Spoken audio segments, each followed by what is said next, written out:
Bapak, Ibu, dan saudara yang terkasih dalam nama Tuhan Yesus Kristus, selamat pagi, salam Patunggilan. Selamat berjumpa kembali dalam Sapa Pagi GKJW Manuan dan masih dalam suasana Paskah. Maka izinkanlah saya mengucapkan selamat Paskah untuk Bapak, Ibu, Saudara semuanya. Kiranya hidup kita semakin optimis, semakin bersemangat, sebab kebangkitan Tuhan Yesus membawa harapan baru dalam kehidupan kita. Tema dalam Sapa Pagi kita pada pagi hari ini adalah bangkit dari keterpurukan. Bapak, Ibu, dan saudara yang terkasih, ada banyak orang yang beranggapan bahwa hidup ini tidak seindah yang dibayangkan. Membangun kehidupan rumah tangga dengan harapan hidup penuh dengan cinta, namun nyatanya kehidupan diwarnai dengan konflik, perselisihan, kesalahpahaman. Mempunyai anak di dalam kehidupan rumah tangga, berharap bahwa keluarga menjadi lebih semarak. Tetapi dengan berjalannya waktu, anak semakin dewasa, semakin sulit untuk dikendalikan.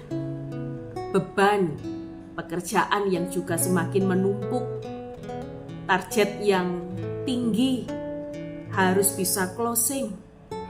Dan semuanya itu menjadikan kita stres, menjadikan kita terpuruk, menjadi tidak produktif, menjadi tidak bersemangat, dan terlebih lagi relasi kita dengan sesama kita pun juga rusak, tidak berjalan baik.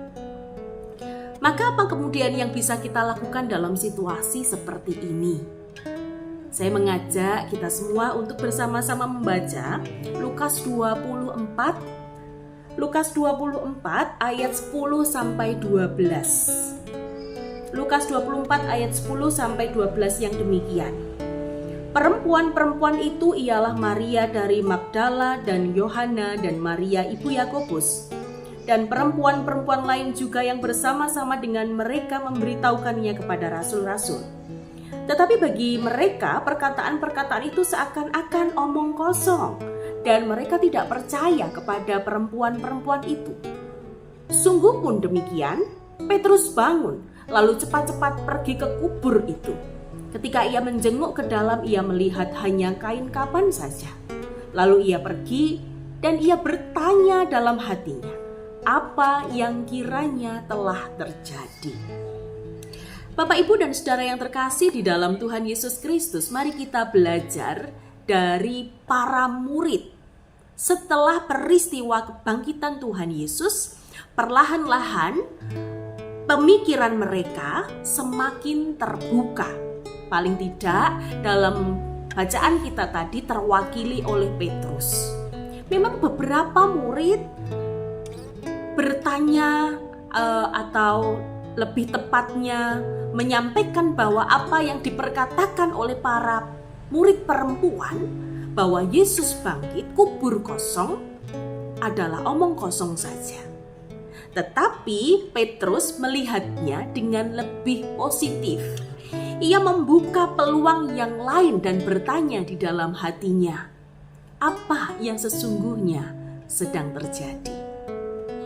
Pemikiran yang positif ini memantapkan Petrus untuk melangkah dengan cara pandang yang baru. Dia tidak lagi menyangkal, dia tidak lagi malu untuk mengakui bahwa dirinya adalah murid Yesus. Dan kemudian dia juga melangkah dengan pasti, dengan setia mewartakan Injil Yesus Kristus. Dan disinilah letak kunci bagaimana kita bisa bangkit dari keterpurukan, yaitu dengan cara berpikir dan bertindak dengan positif. Apa yang bisa kita lakukan? Cara berpikir dan bertindak positif itu seperti apa kira-kira? Yang pertama, yaitu adalah mari kita berpikir secara positif bahwa urip iku sawang sinawang. Bahwa hidup ini adalah kehidupan yang sama. Setiap orang memiliki beban yang harus ditanggung, bukan hanya diri kita sendiri. Maka kemudian biarlah kita tidak hanya melihat bahwa wong iku kok penak toh, jani podo wae, sama saja. Setiap kita memiliki beban, memiliki pergumulan yang harus diselesaikan masing-masing.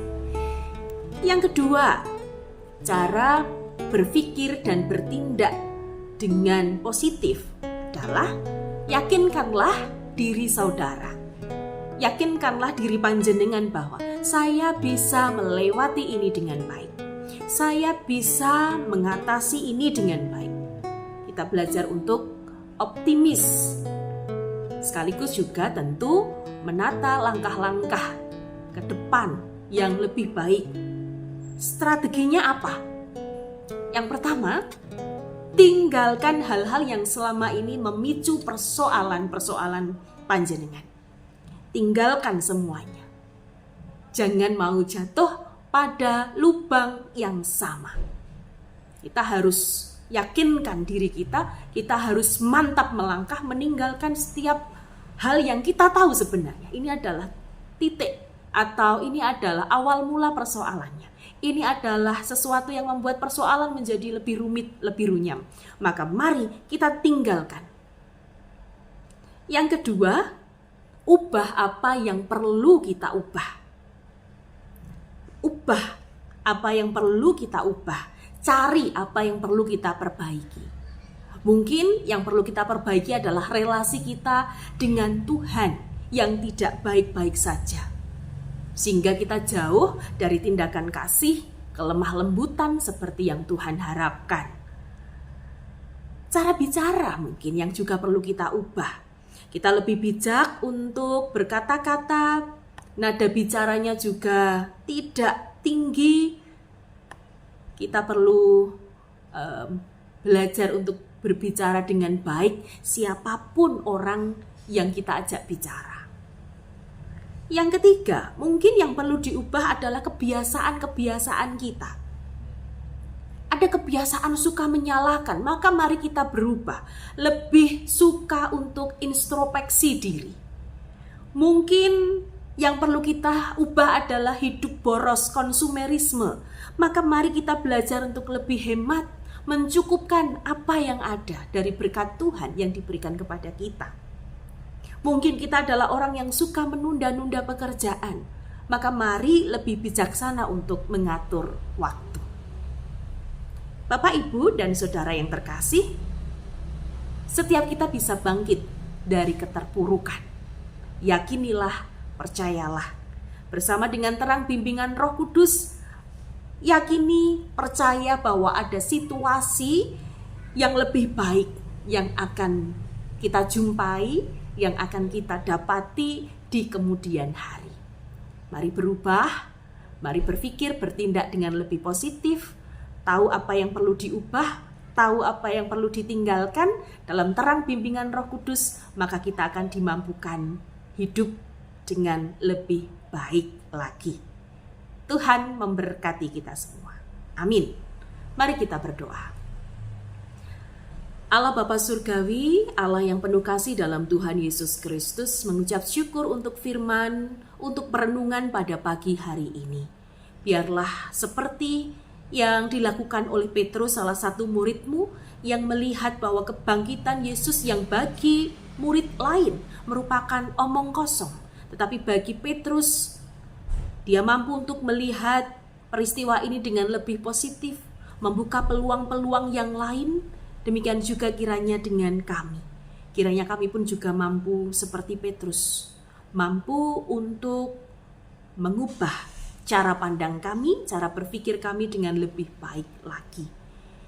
Biarlah kami mau meninggalkan apa yang buruk, yang menjadikan kami terpuruk, dan kiranya kami juga mau membenahi diri kami, kebiasaan-kebiasaan kami, kata-kata kami, bahkan juga kedekatan kami dengan Tuhan. Terima kasih Bapa, terima kasih. Kami yakin bersama-sama dengan Engkau, kami pun juga akan bangkit melanjutkan kehidupan yang penuh dengan pengharapan. Di dalam nama Tuhan Yesus Kristus bersama-sama kami berdoa. Amin. Demikian Bapak Ibu Saudara, sapa pagi kita pada saat ini. Mari terus melanjutkan kehidupan dengan optimis bersama dengan penyertaan Tuhan yang sempurna. Tuhan Yesus memberkati kita semua. Salam Patunggilan. Selamat beraktivitas.